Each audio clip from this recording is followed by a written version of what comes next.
সালামু আলাইকুম, কেমন আছেন সবাই? আশা করি অবশ্যই ভালো আছেন। তো যারা এই নতুন নতুন শেয়ার বাজারে অ্যাকাউন্ট খুলেছেন, বিনিয়োগ করতেছেন, সারা বিশ্বেরই শেয়ার বাজার নিম্নমুখী, বাংলাদেশেও শেয়ার বাজার নিম্নমুখী। তবে কিছু জেড ক্যাটাগরির শেয়ারের দাম ঊর্ধ্বমুখী। বছরে তারা 10 গুণ, 20 গুণ, 30 গুণ, 100 গুণ, 200 গুণও প্রফিট দিচ্ছে। তো এই জন্য আমরা যারা এই নতুন শেয়ার বাজারে এসেছি, আমাদের করণীয়টা কি? প্রথমেই বলে নিব যে কাজগুলো আপনারা করবেন না যদি দীর্ঘমেয়াদে শেয়ার বাজারে থাকতে চান। প্রথমে আমরা আমাদের ভিডিওতে বারবার বলি, আপনার ফ্যামিলির নিত্য প্রয়োজনীয় খরচের টাকা আপনি কখনোই শেয়ার বাজারে আনবেন না। অ্যাটলিস্ট 3 মাসের ফ্যামিলির খরচ, 1 বছরের ইমার্জেন্সি ফান্ড, মানে আপনার মাসে যদি 1 লক্ষ টাকা খরচ হয়, 3 লক্ষ টাকা আপনার সেভিং অ্যাকাউন্টে এবং 12 লক্ষ টাকা আপনার এফডি বা সঞ্চয়পত্র রাখবেন, যেটা আপনার ফ্যামিলিকে সাস্টেইন করবে।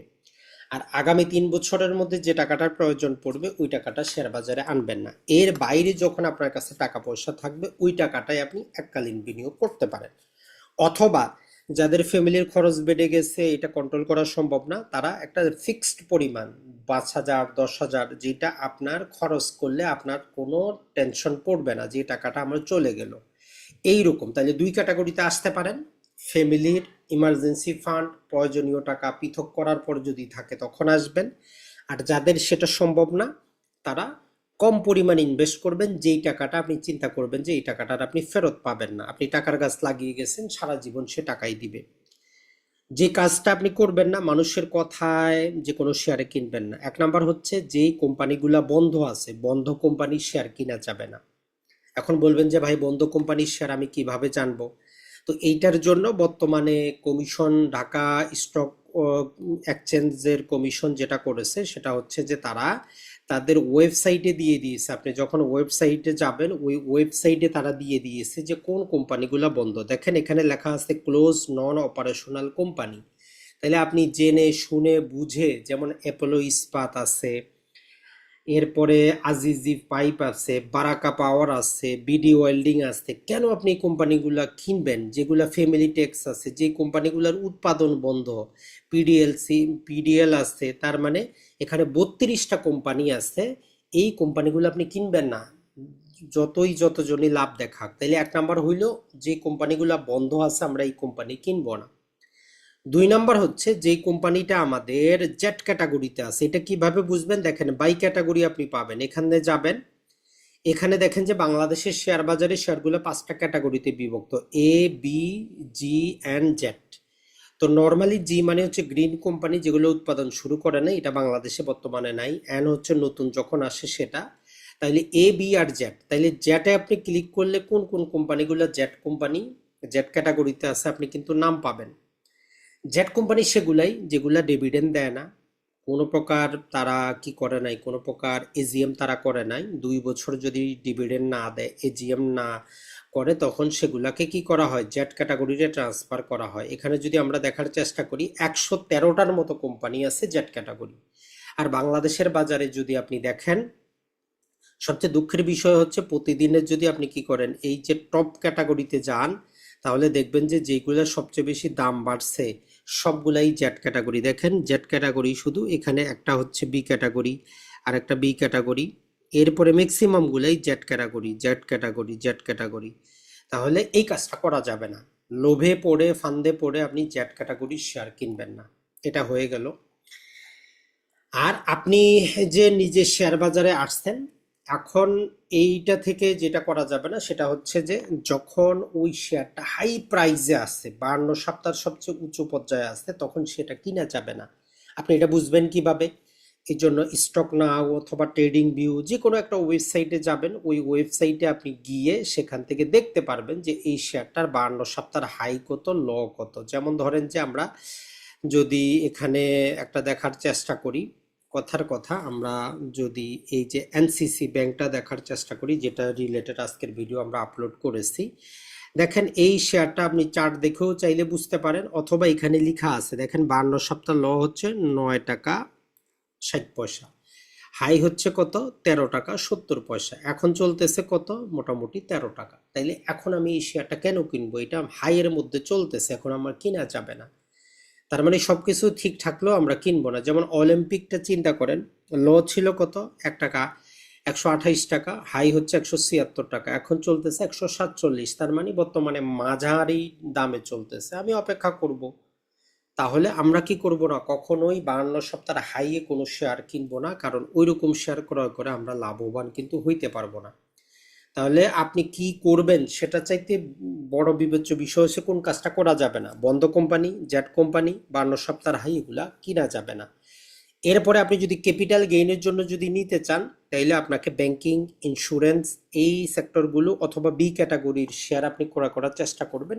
আর যেই কোম্পানির শেয়ার সংখ্যা কম, আর যেগুলা শেয়ার সংখ্যা কম সেই কোম্পানি যাদের ক্যাপিটালটা কম, যেমন ধরেন যে রেকিট ব্যাংকাইজার আছে, ইস্টার্ন লুব্রিক্যান্ট আছে, এদের ইকুইটি যদি আমরা হিসাব করি, পেইড আপ ক্যাপিটাল 2 কোটি টাকা মাত্র, শেয়ার সংখ্যা বাজারে সবচেয়ে কম।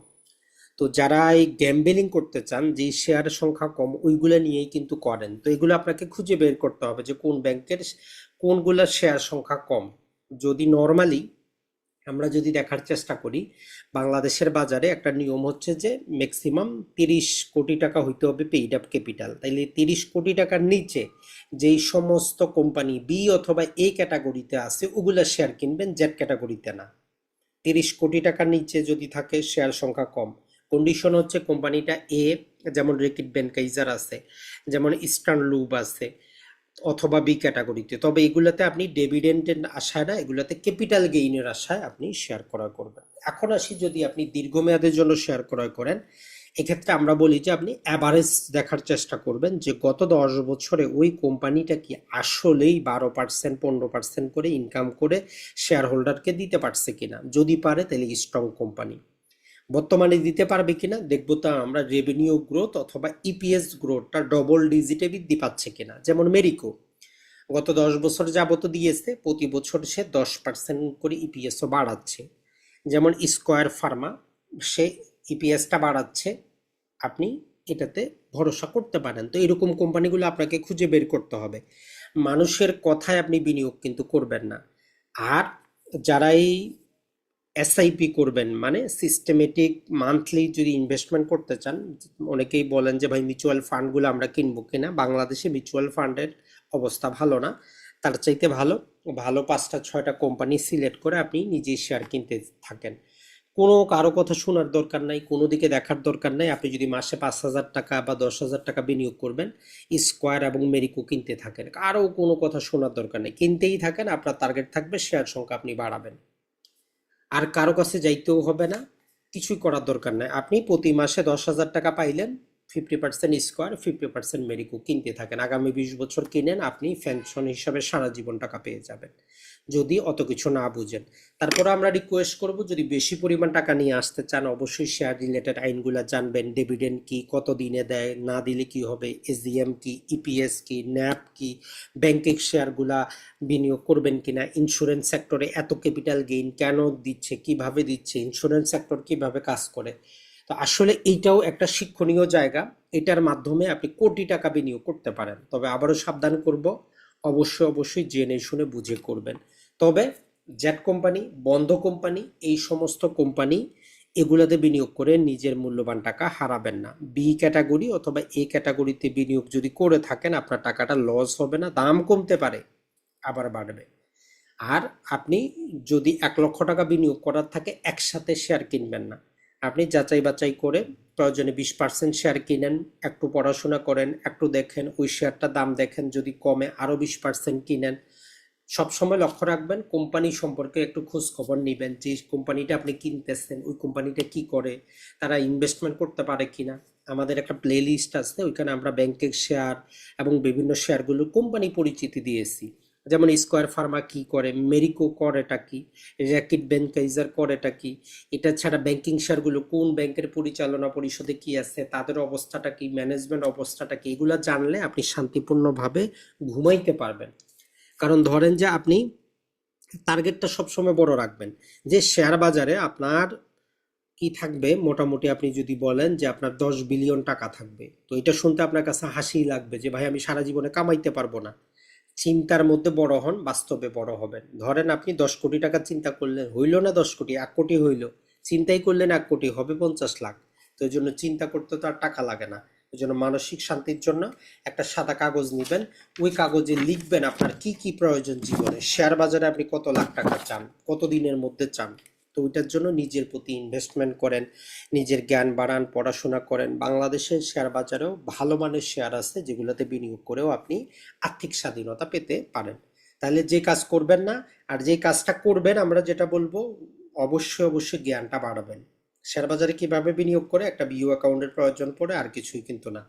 ব্যাংক অ্যাকাউন্ট থেকে আপনার ব্রোকারের অ্যাকাউন্টে টাকা নেবেন, শেয়ারটা আপনার বিও অ্যাকাউন্টে চলে আসবে। যখন টাকার দরকার বিক্রি করলেন, 2 দিনের মধ্যে আপনার হাতে পেয়ে যাবেন। তো এর চাইতে শান্তির জায়গা আর কি বলেন? আসসালামু আলাইকুম, ভালো থাকবেন।